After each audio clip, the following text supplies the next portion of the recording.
Formidable étranger, tu es mon invité en Chine. Grâce à mes amis chinois, ici partout je me sens chez moi en Chine.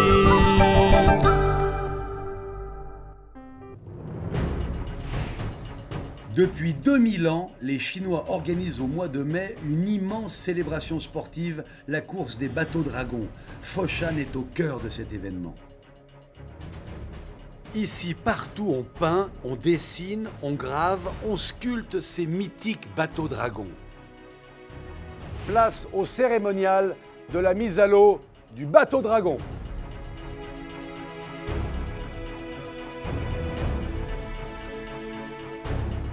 Chaque année, avant que commence la grande fête culturelle des bateaux dragons, une cérémonie a lieu.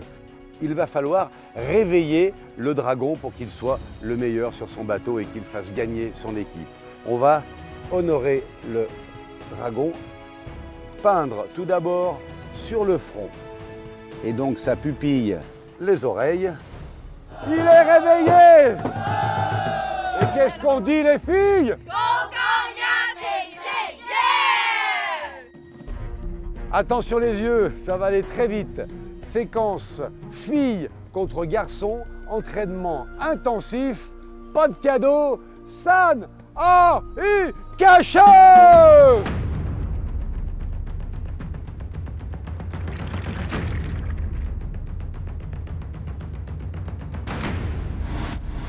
L'esprit de cette compète est ultra positif. Avancer ensemble avec force et solidarité.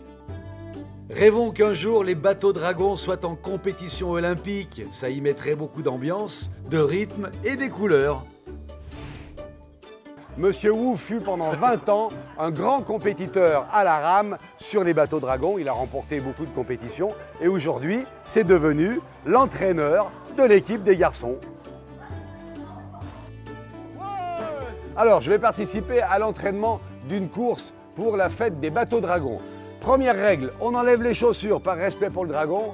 Deuxième règle, on ne se sent pas ridicule parce que regardez, ils sont gaulés comme des dieux grecs. Et troisième règle, du rythme, du rythme, du rythme. Allez, allez, allez, on y va là. Allez, oh.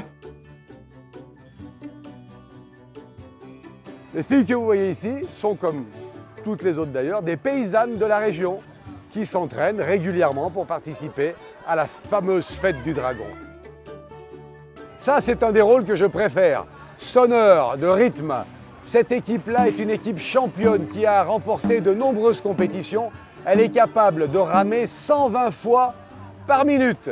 Et moi, j'ai envie de lancer ça comme au théâtre. Après la cérémonie, la compétition, maintenant, place à la fête. Tout le monde se réunit pour manger, boire, rigoler, chanter, danser et faire santé à tous!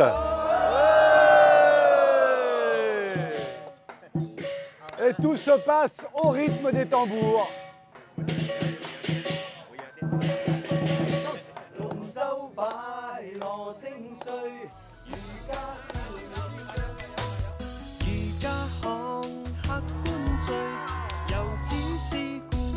La coutume veut que lors du festival des bateaux dragons, la population prépare et consomme ce mets de fête, le zongzi. C'est dans cette région de Foshan qu'est né Bruce Lee lui-même, l'immortelle légende du Kung-Fu. D'ailleurs, les lions s'inspirent énormément du Kung-Fu dans leur danse et les jeunes pratiquent beaucoup le Kung-Fu de Bruce Lee.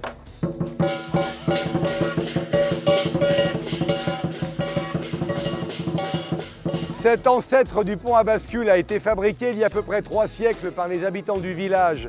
C'est très simple, on lève la planche pour laisser passer les bateaux, on connaît. Les pétards!